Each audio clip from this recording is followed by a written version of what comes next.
The journal is brought to you by Treezyn. Don't just blend, become. Splitting image taxidermy, worth remembering. Maxxis tires, covering pHs over any terrain. Magnum Archery, Blackwidow Broadheads, always deadly.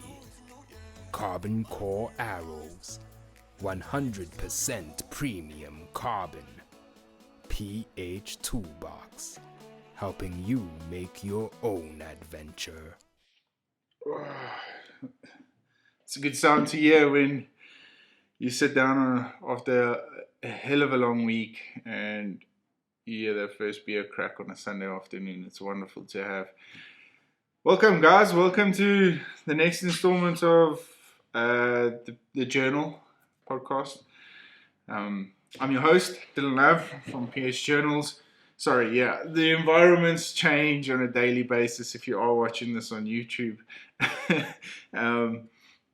hasn't been easy, mobile, moving around from place to place. But it's been an interesting couple of weeks. But we're here and I'm just loving the episode. So guys, last week, if you guys tuned in and if you haven't yet, I would appreciate you go and have a look at, we haven't uploaded the YouTube video yet of my actual podcast with Doug Cockcroft from Splitting Image Taxidermy. What an incredible experience it was just to be part of the whole setup and just run through everything. I think as a professional hunter, it's probably one of the most important places to be after the hunt. Like I said, and I keep telling the younger generation that your job as a professional hunter is not done until that animal is safely up on the wall at your client's house. And unfortunately, it's a long process, but the guys at Splitting Image have really nailed it down to a great time frame, as well as delivering on an exceptional work quality. So just once again, just a big thank you to Doug and the whole team at Splitting Image Taxidermy. I met so many great guys there that were just willing to help and really just made me understand more about the incredible work that they've been doing. So feeling very, very blessed. Well, guys, this week's episode, there's two parts to it. So I'm basing most of my podcasting in this episode on as a professional hunter and what all the latest installments that have happened over the past, call it since January. Obviously the developments in Ukraine and obviously breaking out of COVID, recovering from the 2021 season. What do I see for the future as far as PHing is concerned? And then from a client's basis, where clients can step up, help out, do things that they wouldn't regularly do, especially in South Africa, and talking about experiences and what this means as a whole for the industry and why it's such an important topic to discuss. So before we get into it, this past week, I woke up to the news that we had received 50,000 downloads, and I can't stress that enough, 50,000 downloads on the last 5 episodes that I have done on the journal. That's incredible, guys, and I just want to say a very big thank you to everybody that has supported me on this journey. And when I say support, I mean liking, sharing, getting involved in the posts, downloading the podcast to listen to. We've just opened up advertising now, myself and the team. We've sat down and we've realized that we've grown quite a bit in the past couple of years, and it's safe now for us to openly advertise safari companies, gear, whether it be another podcast, just different ideas that involve the industry and where we can benefit taxidermies and stuff. So as we sit here today, I look back to obviously 2020, where my whole life just turned upside down completely, and reminisce on how we've managed to turn it around in the space of 2 years. And it hasn't been easy. It really hasn't, and still not. There's a lot of obstacles in the way. There's a lot of decisions that I've had to make, but I'm so fortunate with a lot of things that I've got good people backing me, and they have the, like I said, when I left my last employer, the opportunities that have arisen from closing that one door have just been endless, and I'm forever grateful for that, because I sit here today and I can hold my shoulders high and proud about what we've achieved as a team, as the PH Journals team, and then as well what our name and our company represents out in the industry, which is seemingly only very, very good things. So I'm very, very proud of that, and I'm exceptionally fortunate with the team I've got behind me, as well as a lot of people that have backed me this far. So yeah, 50,000 downloads. I'm super stoked. So if you guys are interested in advertising in this space, yeah, it's kind of a tricky one, because as far as the South African perspective is concerned, 75% of most of the downloads are coming from overseas, so USA and Europe. If you are an American company that would like to advertise on this podcast, we've got a whole host of different ways that things can be done through PayPal. We've got a different range of packages that are up for grabs, where there's small little time slots at the beginning, middle, and end of the podcast, or if it's actually sponsoring the whole show. So yeah, we're gonna crack on, give it a go, and yeah, I just honestly just love doing what I'm doing. So yeah, very, very special time. Sorry guys, I'm gonna be referring in and out of my phone the whole time. I just wanted to also just touch base. Classmates, the agricultural, they're doing an auction at Large School Hunt Club. That's the junior school hunt club side of things. And I was very fortunate to be asked to come along and have the fortunate opportunity to host my store there, PH Toolbox. So yeah, so it's on the 22nd of April. Just a big shout out to everybody at Classmates, Large School Hunt Club. Just getting Vleis Central, and of course Swift Fear. Just thank you so much for really organizing this incredible event. There's a lot of hunting packages that are up for grabs. If you're South African, if you are in the area, please head along to Large School Hunt Club, Junior School Hunt Club, and we will, yeah, it's going to be like a little farmer's market vibe. It's pretty cool, and there's going to be a lot of stores, and then obviously ending off with the big auctions on some of the hunts. I'll definitely be there for some meeting and greeting, and as well, obviously lifting my hand on a couple of those hunting packages. So I'm super excited about that. So yeah, if you guys are in the Queenstown area, please hit me up on any one of the social media platforms if you want to find out more. I will tag. I will be doing an Instagram post about them, and you guys can contact them directly for any other information. But yeah, huge opportunity for me as PH Journals, as well as my online store PH Toolbox. So really excited about that. And once again, big shout out to Classmates Agricultural Association together with Large School Hunt Club. Thank you so much for this wonderful opportunity. Okay, and then lastly, before we get into the topic, Stellenbrau.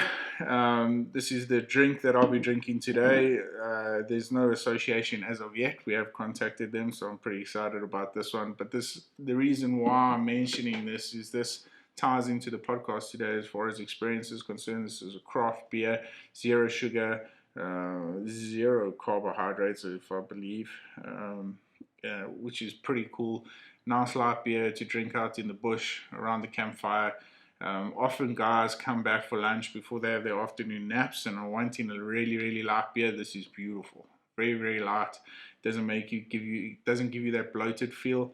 And then of course, once you have your nap, you can go out and safely hunt your animals. So yeah, really incredible beer. Big shout out to Stellenbrau. Well guys, with that being said, the world's lost its mind, quite frankly. Yeah, but I'm kind of excited to talk about this topic because I've been to a couple of places now. Obviously, with not being hunting as much as what I was last year, I've had the fortunate opportunity to go around to a lot of farmers and a lot of people within the industry, obviously, to utilize their lands to put packages together for guys if they would like to come out with me and hunt South Africa. And it's raised a lot of questions as far as what the industry holds and what the future holds for us, especially as a professional hunter. And this was an interesting topic that came up the other day, and we actually, I went there for a morning drive around to scout out the property, and we landed up staying there for supper. So the conversation was good, the banter was good, and yeah, very, very blessed to have met such a wonderful family. But people honestly look, especially in South Africa, they've got this perspective, perception of professional hunting sort of taking a dip. There's a lot of professional hunters out there. The market is saturated, but what they're saying by that is that it's almost becoming unsustainable to make a living as a professional hunter. And in some ways, that is so true. I mean, obviously, with the whole craziness about the Ukraine war, what Russia are doing to the oil prices and stuff, really has an effect on us. I mean, as professional hunters living off a minimal salary on a day fee, it's never really been market related. There are a lot of outfitters out there that really look after their PHs, and I just want to say a big thank you to you for doing that, because it's an important part. I can't stress enough, and this is part of the package as PH Journals is concerned, where I'm extremely passionate about, is that how important the role is of a professional hunter. It's that gap between the outfitter and the client, and it's such an important gap. So if we lose our professional hunters and we lose the guys that are out there in the front lines, making the calls, making sure that things are done properly, up to standard, and sharing experiences with the clients, if we lose that, we are in for a huge, huge misunderstanding. As far as our wildlife's concerned, as far as our industry is concerned, we can pretty much kiss it goodbye. And I can't stress this enough, and maybe I'm a little bit biased myself because I'm a professional hunter, but I'm extremely aware of what's going on in the market, and I believe that that's where the gap is built, and that line, that middle part, is the professional hunter makes or breaks any sort of experience or safari for the overseas clients, and that's where it becomes important. So it has been an extremely challenging couple of years for professional hunters, trying to make ends meet. Obviously, 2020, there was no hunting whatsoever. 2021, the market sort of picked up, but there were a lot of professional hunters out there that weren't quite filling up their books, filling up their dates, and not getting the income they've had to sustain themselves. Now, you've got to remember that in 2020, we had the debt relief, so a lot of the banks put debit orders on hold, especially for your bonds, your housing, your cars, that sort of stuff. But in 2021, everything sort of went back to normal, except the industry. The industry wasn't generating enough clients to sustain all the PHs. So these costs that incurred on 2020 were carried through to 2021, and now these professional hunters had to make ends meet, just trying to cover their costs. A lot of guys lost houses, lost cars, and that sort of stuff. So it's really been an important couple of years, and 2022, I can't stress enough how much more important this is going to be, because with the fuel prices the way they are, I mean, you can honestly expect a professional hunter walking away from his day fee after everything's been paid, his tracker, his car, his fuel, his dog food, everything like that's been paid. He's walking away with less than minimum wage. And that's the honest truth, guys, and that's the harsh reality we're living in at the moment. And again, I could be a little bit biased to what the situation holds, but for me personally, I've been there and I've seen it, and it does make a lot of sense to why we would lose, number one, a lot of professional hunters, and number two, the quality of professional hunters. Because you must remember, the quality of professional hunters that we've had in the past have been able to afford, the good quality professional hunters have been able to afford, the house bonds, the car loans, all that sort of stuff. So they they're getting lost now because they can't afford it anymore because they aren't filling up their calendar. And the I don't want to call them riffraff, but the less experienced, the less enthusiastic PH, the guy that's just out there just trying to make a buck here and there, they coming through because they're living on the most simplistic side of life. So they've probably by now paid off their old vehicle that's, you know, not up to standard, probably has a few cracks and crivies there, and really just doesn't hold up to standard of a good outfitting business. And unfortunately, these are the guys that are getting the dates now because they're the ones that can live on this simplistic lifestyle, whereas the good professional hunters have had to look elsewhere for extra bit of revenue to cover these costs that they've picked up. So yeah, it's a bit of a weird situation as far as professional hunting is concerned, and I thought it might be just important to highlight these sort of factors, especially for those of you that are listening from overseas that are coming over to South Africa. Keep these sort of things in mind because, you know, if a professional hunter is going through a bad day, it doesn't mean that, you know, the safari is a mess up. It's just nice to have some sort of conversation topics that you guys can talk about and make sure that you give it that personal experience, because ultimately it's a relationship between hunter and professional hunter. It's a true bond. And I've said this for some time: if you sit in that vehicle and you're on your way to your shooting range for the first time and you guys haven't asked each other at least one personal question, you guys are doing it for the wrong reasons and you're a little bit scared to make that first step. You know, just find out what the guy does from a professional hunter's point of view. Just find out what he does in the States or in Europe or wherever the case may be, or just you know, ask him how many kids he's got or something like that. Immediately you start creating that bond, and the bond is the important part, because once you've got a bond, if something happens during that hunt, whether it be, and I'm talking external of hunting, you know, you missed a payment or something like that, at least you've got somebody to go back to and just talk and just say, hey, listen, Bob or John or whoever it is, I'm just in a little bit of a pickle at the moment. If you guys just mind, you know, we just take a couple of steps back here. I just want to sort things out. And the understanding immediately comes there. And I don't want to dwindle too much on this because it's kind of a negative topic, but I do feel it's important that we have these sort of conversations and just make people aware of how life is, because we're sharing experiences with one another. You sharing your professional hunter's experiences at the moment, and he's sharing your experiences in Africa. Yes, everything should be evolved around the clients 110%, but everybody is human, and I just think some sort of empathy between the two parties would definitely help a long way in making your safari a successful one. So yeah, from a professional hunter to ask the whole overall question. Sorry, this beer is nice and cold. I don't want to waste it. To ask, what can us professional hunters do to move this industry forward, to make sure we're understanding the best we possibly can? And number 3, to put our clients first and give them an experience of none other than just hunting.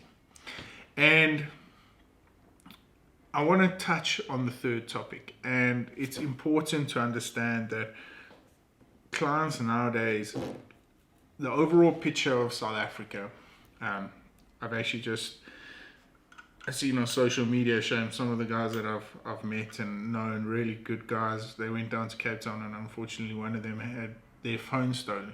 These sort of incidents happen, and I'm constantly saying to professional hunters, make sure, outfitters as well, make sure that your clients feel as safe as possible coming over here. Not that South Africa is dangerous by any means, but there are certain areas to avoid in South Africa, and the only way you're going to know which these areas are is, number 1, either doing your research, or number 2, getting involved with your PH, your outfitter, and actually having them as some sort of tour guide for you. I know there's a lot of tour guides in South Africa and stuff, but you've built this bond with your PH, you've built this bond with your outfitter, so organize it through them. Whether you want to go bungee jumping, in the past I've seen a lot of clients do this, take their PHs with them, bungee jumping. These guys know, they have some sort of idea. If they've never been to Cape Town before, they'll always have some sort of idea what areas to avoid, where to go for the sightseeing, what you can do during the day, what's nice and what's not nice. Me personally, I'm a less touristy type of guy, especially when I go overseas. I mean, for instance, when we go to the States for the SHOT Shows, I don't want to go to all the tourist attractions. I want to do things that the Americans do. I want to embrace myself in their cultures, whether it be the Indian culture or different cultures like that. You know, also just go and see the hunting environments and different things. You know, and I think vice versa for the clients that are coming over from the US, they wanting to embrace in different cultures. They want to understand why the Xhosa speak the way they speak, you know, the Zulu huts. Take them to, you know, down there north coast of KwaZulu-Natal to the Shaka land, you know. Take them down to the wild coast. Let them go and see the huts, the mud huts that these guys have been building, and really embrace them in the true roots of South African history. And yeah, because I mean, you can go down to Cape Town and go and see Table Mountain. You can go and see Robben Island. You can go and do all those wonderful things. You can go up to Johannesburg, go to Soweto, go do all those, you know, touristy things. Definitely, I would recommend doing it at least once in your life. But other than that, the real experience, the real cultures are deeply, deeply planted in South Africa. So what you have to do is you've got to scratch, you know, those surfaces around, go, you know, and go and experience those sort of things. And from a professional hunter's point of view, this is where you can start making up fill those diaries, if we want to call it that. Make up, take your clients, you know, suggest, maybe let's go down to the Transkei, or let's go down to the Ciskei and go and do a bit of fishing, deep sea fishing or something like that. Go and experience those sort of things, because it's important. It really, really is important, because I feel if clients experience the deeper rooted parts of South Africa, the experience in a whole is really just going to benefit, number one, our industry, number two, you as a professional hunter, and number three, our beautiful country. Because it's a magnificent country to be a part of. And I honestly believe that there are a lot of sections in South Africa that people would not ever get the opportunity to see unless they do it with a local guide or professional hunter or whatever. So from a professional hunter's point of view, guys, go out there, do a little bit of research, check where you can take clients that are safe, but also give them the 5-star experience. As far as, you know, one of my big things this year that I'm looking into is really just educating people or taking people down more towards the wild coast. I think it's a beautiful part of our country. It's extremely rural, and it just holds a very, very unique part in South African history. It's a beautiful place. It really is. The fishing's good. There's a lot of game down there. Unfortunately, being public land, you have to inquire a lot of permits and stuff like that to go and hunt there. But it's a tremendous part of the coastline that almost seems kind of untouched. And these sort of things really need to be exploited and shared with the rest of the world. So that's something I'm looking into. Because like I said, we can always just go down and do the Cape Town experiences, you know, do the wine tours and the garden routes. But I want to dig deep down more. I think with the clients that are coming out this year, have more of an understanding of what tourist attractions are like in South Africa. So to take them out to a different part, to a rural area, and let them experience that is just something really, really unique, and I highly recommend they do it at least once in any one of their South African trips. So yeah, and you know, that's where things get interesting, you know. So yeah, guys, from that side of things, I think it's extremely important to make sure that you as a professional hunter is considering moving forward with the times, because it's incredibly important. And I think it's not only important for you as an individual, but you represent an industry full of professional hunters that probably about 70% of us are extremely passionate about what we do. So represent us with the best possible knowledge and the best way you possibly can. And everything sort of kind of falls into place. So yeah, I honestly think from answering that sort of question from both sides is extremely important. So, as a client coming out, understand that this professional hunter of yours that you got here might have some underlying issues that you guys just need to chat about. And I know in a 7-day safari, it's not fair on anyone, but it is different circumstances, and getting to know one another from a personal aspect, you create a relationship, you create a bond, and something that you can take forward for the rest of your life. So from a client side, from a professional hunter side, guys, I really highly recommend you getting more involved in the touristy side of things, the guided side of things, taking guys on guided trips. We were up in Limpopo. I can't remember the place. Has like a little Jurassic Park feel to it, but the locals, it's a local hangout, and it's really off the beaten track. It's deep in the Limpopo. There's just a whole bunch of game farmers around, but it's where the locals go to cater to have a good time and have a party, yes, in a sense. And we took clients there the one day, and they had the best time ever did, because they embraced in culture. They embraced, there were a lot of Afrikaans people there. They embraced that. They took it on, and I take my hat off to the guys at that pub that day. They honestly welcomed these foreigners in, these American people in, with open arms, and they honestly gave them the best sort of time they possibly can. Because you as a professional, well, when you take guests out to these sort of things, you're always in the back of your mind, you always have that, but it could go this way. And honestly speaking, yes, I can't remember the name. Was it Inshalozi or yes, I can't remember. It had a beautiful train for the kids. They had smokers in the back. The food was out of this world, but on top of all of that, the people were unbelievable. The people were welcoming. We had such a great time.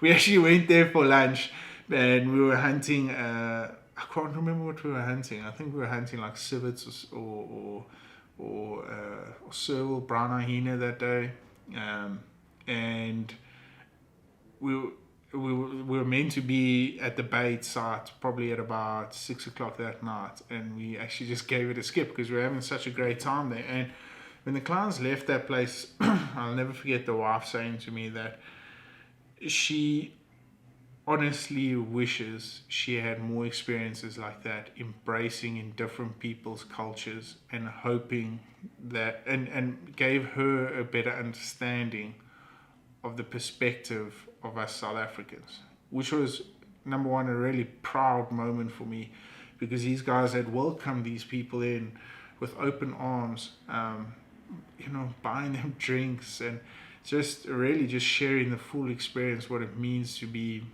an Afrikaner or a host, a South African host, a guest. You're a guest in our country. And yeah, I felt very, very privileged at that point. And I was very, very proud with the way people handled certain things. And yeah, and memory will stick with me for a very, very long time. But those are those kind of experiences that I'm pretty much talking about. So yeah, guys, it's a very it's a broad topic. It really is a broad topic to chat about, and there's so many cool ideas out there that you can do. And this is the reason why I haven't brought a guest on to chat about this sort of topic, because you could probably speak about this for hours and hours and hours on end, because everybody's going to have a different perspective on what, you know, experiences are. But really, honestly, the clientels you deal with really just want to experience. I mean, you're going to get guys that are coming out that want the 5-star experience. You got guys coming out that want the backcountry stuff. And then you've got guys that just want to rural it, you know, they want to rough and tough it as much as they possibly can, and have the best possible time they can, you know. And at the end of the day, the bigger picture is not about coming out here and shooting as many animals as you possibly can, because once South Africa is in your blood, you're going to keep coming back over and over and over again. And the reason for that is that share as many experiences as you can now, so that when you keep coming back, you don't burn yourself out. Pat, my good friend, he often used to say to me, he said, what am I going to come back to hunt for? You know, like, I just want to come back and go and put my feet in the sand and do what you guys do on a daily basis, which was always something that, you know, I kind of thought of as like, I really raised my eyebrows at it. But in the same breath, to take yourself out of being a resident here and put yourself in their shoes and have a look at it from their perspective, your whole world changes, because, you know, you think things differently and you do things differently as well. And it's, you know, that's something that you learn with time. But yeah, that's why platforms like this, for me to share this sort of stuff with you guys, is becoming more and more important. So yeah, guys, that's from professional hunters' point of view. I really, those of you that are listening from this and considering coming out to South Africa, now has never been a better time. We've had a lot of rain, truly we have, especially in the Eastern Cape. I know Port Elizabeth struggling a little bit, but elsewhere all over South Africa, the rain has been exceptional. The animal qualities out of this world. You know, the political climate, it's crazy all over the world. I mean, Joe Biden's not doing any better than any other leader, you know. So yeah, where we stand from a political basis, it might be a little bit of a rocky road, but as far as taking away from any of your experiences that you would have, yeah, I highly doubt that. And that's why I encourage you guys to come out here and enjoy this wonderful, beautiful country of ours. And like I said, once you come once, you're constantly going to keep coming back. And that's the beauty of it. That really is, because, you know, when you get here, when you land in Johannesburg or Cape Town, wherever it may be, you honestly feel like you need to absorb everything as much as possible. You know, you're taking out your camera, taking photos of everything, of the food, of the signs, or whatever the case may be. And it's a wonderful thing, but just understand you're going to keep coming back. And for somebody that's been in the industry for 12 years, I see it more often than not that people keep coming back to South Africa, whether it be for safari, just a holiday.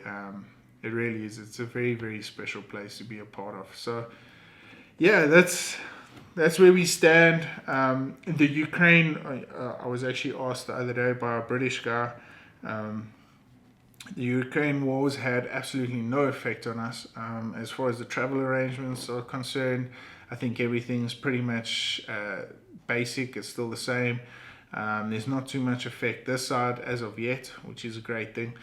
So don't cancel your safaris, guys. Come out, relax, have a good couple of days here in South Africa. The beautiful sunny South Africa. The sun has been shining a hell of a lot. Our thunderstorms are back, so that's a spectacular scenery to see. And yeah, just everything just seems to keep adding up. And you know, if you don't want to come out here on a hunting safari, come out here on, you know, guided safaris, photographic safaris, or whatever the case may be. It's beautiful. It really is. It's truly, truly beautiful. And yeah, I just can't wait to see as many people come out and share this, you know, share this experience with you guys. So those of you that have booked your trips, thank you so much for still holding faith in the dark continent. And I have no doubt you guys are going to have a great time. And please share some of those trips with us. Send us a couple of pictures and stuff. Maybe we'll feature you guys in the PH Journal's Instagram page or Facebook page. But yeah, guys, well, I'm about to go and crack open my second beer. And basically, these topics on the podcast, if I don't have a guest, are just something I believe that's important to discuss. And I hope it adds some sort of value if you are planning to come over and enjoy a South African safari. Because I just want to give back as much knowledge as I possibly gained, some advice, whatever the case may be. So yeah, if you have downloaded this, I truly, honestly, it means the world to me. If you are watching this on YouTube, guys, please hit the subscribe button, turn on the notifications, and if you really enjoyed this episode, drop a thumbs up. Every little bit helps. Every share, every like, every comment on the social media side of things, especially if you're trying to get your name out there, every little bit helps. And I highly encourage you to do that for your own professional hunter if you're coming out. Or if you've got your own page, just try and promote it as much as possible, and let us know where we can do our little bit for you guys. So yeah, I always want to give back, and honestly, I feel that's probably going to be the best way, is if we can just share and enjoy each other's content. Well, guys, once again, just a huge reminder, Glassmaster Agricultural, they'll be holding a hunting auction as well as like a farmer's market thing at Large School Hunt Club. I've been fortunate enough to be invited there from the PH Journal side of things, as well as having my little store there, my PH Toolbox. So I'm looking forward to that one. So if you are in the area, guys, please pop along, come say how's it, come ask a couple of questions, or if you just want to have a look around, you're going to have a couple of great things over there. Of course, Treezyn will be heavily involved, which I'm excited about. So yeah, if you are in the area, it would be lovely to see you guys down there. Well, that's it from me. Just thank you to everybody that supported me, and yeah, we'll take it forward until next week, where we'll hopefully have another guest on the show. We'll chat to you guys soon. Until then, if you are, happy hunting, stay safe, stay blessed, stay humble. Chat to you guys soon. Cheers.